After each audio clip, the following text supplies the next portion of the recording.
Fala pessoal, beleza? Nesse vídeo aqui eu vou trazer para vocês um pouco mais sobre o SNFF11, um fundos de fundos, tá? Que a gente vai verificar se ele é um bom investimento, vamos verificar algumas características gerais sobre esse fundo de investimento imobiliário, tá? E para verificar também se ele cabe na sua carteira ou não, tá? Eu não posso fazer uma recomendação de investimento, então é muito importante que você veja os critérios que a gente vai usar aqui, tudo que a gente vai explicar e falar, e você decida sempre por conta própria se o risco e retorno de você estar investindo nesse investimento compensa ou não, tá? Lembrando que qualquer dúvida que você tiver também, deixa aqui na área de comentários que a gente está sempre respondendo todo mundo, sempre ajudando aí o pessoal a começar a investir, ok?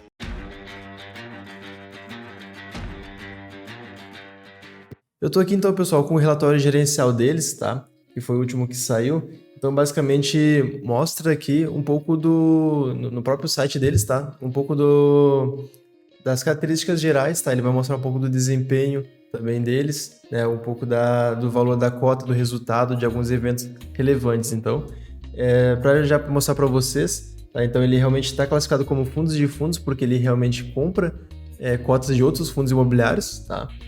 Basicamente aqui também, a data de início dele, né, dia 3 de maio de 2021, e a negociação em bolsa, de fato, foi a partir do dia 7 de maio, tá? Então ele é um fundo bem recente, a gente não consegue ter um histórico muito grande de performance dele, mas já dá para ter um pouco de noção qual que é a ideia desse fundo, o objetivo e como que o gestor tem feito o trabalho dele, ok? Basicamente aqui taxa de administração 0,78% ao ano e taxa de performance 10% do que exceder o IFIX. Então, eu não gosto muito de quando cobra taxa de performance, tá? Isso é um fato que você tem que considerar, porque essas taxas, elas tendem a corroer um pouco do patrimônio que está sendo acumulado, mas em questão de taxa de administração, está numa média boa aí para FOFs, tá? E essa taxa de performance só que é um ponto relevante, e é sempre bom você considerar como critério de desempate, caso você esteja em dúvida aí fazendo comparações para sua carteira de outros FOFs, tá? Aqui ele mostra um pouco mais do PL de mercado, o número de cotas, de cotistas, só para a gente poder ter uma noção também. Tá? Então ele está quase batendo aí o número de 30 mil cotistas, o que já dá uma liquidez muito boa para esse FOF, né? E a cota patrimonial dele sendo negociada em 92,25.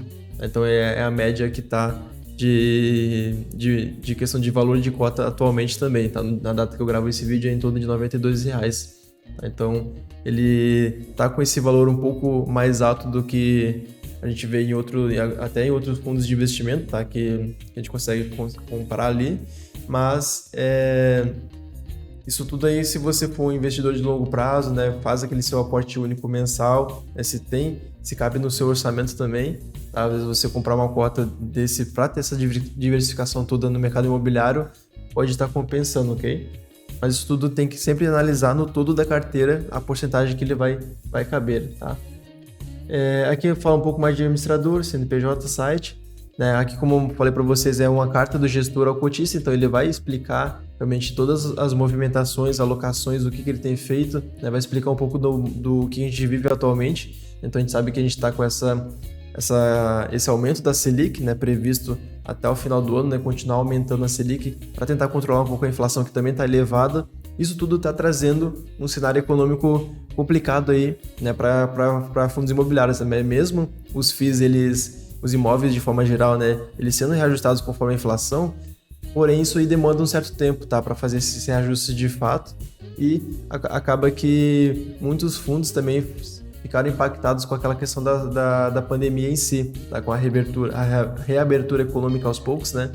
Então os segmentos, né, que menos sofreram aí de fato os fundos de papel, que conseguem se ajustar mais facilmente a essa alta da inflação e a alta da própria taxa Selic, né, da curva de juros nossa, e também a parte de logística industrial, né, os galpões de forma geral também conseguiram sobreviver bem ali, né, manter sua receita bem durante esse período que a gente viveu, tá? Então esses dois segmentos acaba que a gente vai ver depois que eles fazem parte de uma alocação maior nesse FII, tá? Nesse FOF.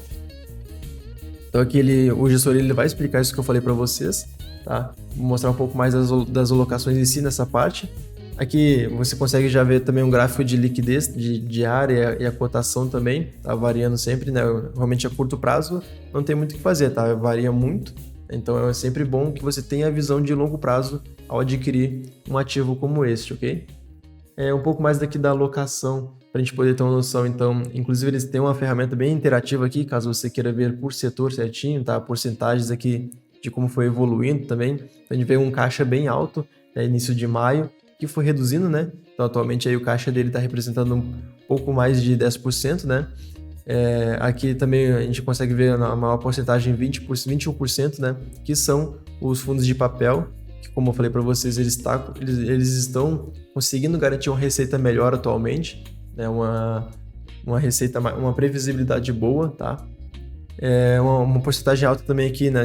Um pouco mais de 20% na parte de industrial e logístico, como eu falei para vocês também, foi um setor mais perene durante a pandemia, né? Então isso aqui traz uma certa notoriedade boa para esse setor também. Aí o restante aqui está, de certa forma, distribuído bem igual, tá? Aqui ó, as principais movimentações no período recente que teve, né? Então ele sempre vai mostrar aqui o que ele está comprando de fundo, o que ele está vendendo. Então é uma gestão ativa, né? Que faz esse controle, tá? Todas essas movimentações, tá? Então aqui a gente consegue ver de forma geral. Aqui vai mostrar um pouco mais dos ativos em si, tá? Então desde as menores posições aqui até as maiores, né? Mostrando aí também toda essa diversificação dele. Aí como a gente já viu aqui, 20% em papel, 20% em industrial logística também, né? Os demais aqui estão mais parecidos, né? Mas a gente consegue ver toda a exposição. Inclusive, ele compra outros fundos de fundos também, né? A gente pode ver aqui o QSU11, né? Que é outro fundo aí que replica o Suno 30, que eu já tenho um vídeo aqui no canal sobre isso. Então ele é outro FOF, então acaba que ele também pode comprar cotas de outros FOFs, né? Não é o ideal porque fica toda aquela camada de taxas pagando a mais, né? Mas garante até uma diversificação, uma receita para o próprio SNFF11, tá? Então aqui ele vai mostrar um pouco mais do valor da cota depois, aqui para vocês.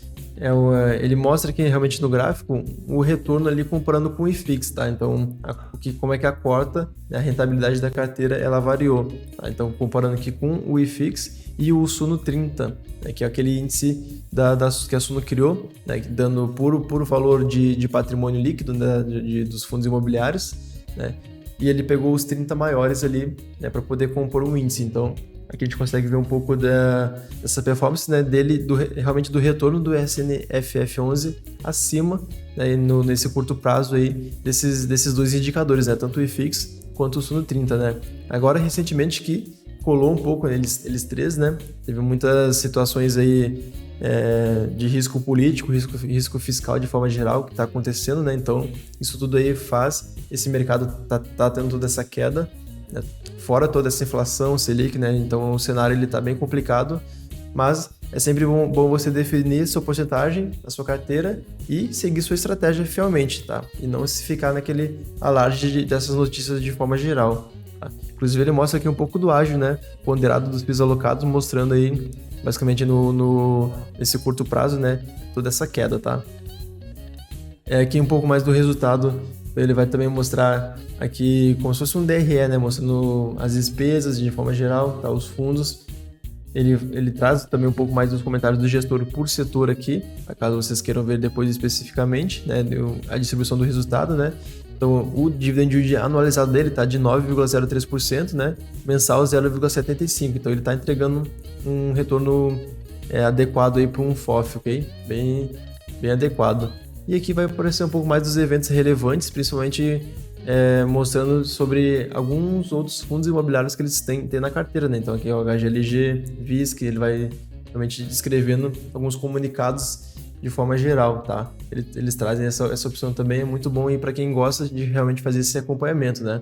Eu acredito que quando você tem um FOF na carteira, você realmente não precisa fazer esse acompanhamento direto, tá? Porque, como a gente viu ali, ele por si só, o próprio gestor, ele vai realmente fazer a gestão, ele vai realmente movimentar, comprar fundos, vender fundos imobiliários, então você especificamente não precisaria acompanhar um por um desses daqui, né? Então, quando você tem um FOF na carteira, essa é a vantagem, você confia naquela gestão, você está diversificado, aquele risco-retorno está adequado para o seu perfil, e aí basta você fazer seu aporte mensal, constante, sem ficar se preocupando muito. Tá? Porque a própria gestão vai fazer esse trabalho por você. Agora, se você fosse comprar cada ativo desse individualmente, tá? aí realmente você precisaria de repente acompanhar mais aí, pelo menos mensal ou trimestral, esses relatórios gerenciais para saber o que está acontecendo o que a gestão tem feito, né? Com os imóveis, como é que está sendo feito todo o trabalho ali, ok? Mas no FOF você normalmente não precisa disso aí, tá? Então, eu considero de fato que ele é um investimento muito bom, tá? Pensando aí na diversificação da carteira, o risco-retorno também está bem equilibrado, porque justamente tem uma diversificação muito boa por setor, tá? O retorno está adequado aí para um FOF, né?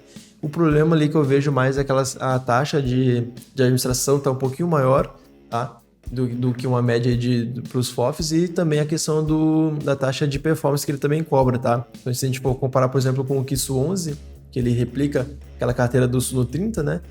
O Kisu 11 já estava ali com um pouco menos de taxa cobrando, né? Mas a gente também viu que no curto prazo aí, né, o SNFF11, né, por ter essa gestão ativa, eles conseguiram bater um pouco mais aí aquele benchmark do Suno 30. Então, é muito importante que você leve em consideração esses fatores na hora de decidir se ele é um investimento bom para você ou não, tá? E lembrando que qualquer dúvida que vocês tiverem, só deixar na área de comentários ali que a gente ajuda todo mundo, a gente responde o pessoal, né? E qualquer sugestão de vídeo também que vocês queiram que a gente traga aqui pro canal, deixa ali que a gente está respondendo todo mundo, ok? Eu vou ficando por aqui, um grande abraço e até a próxima.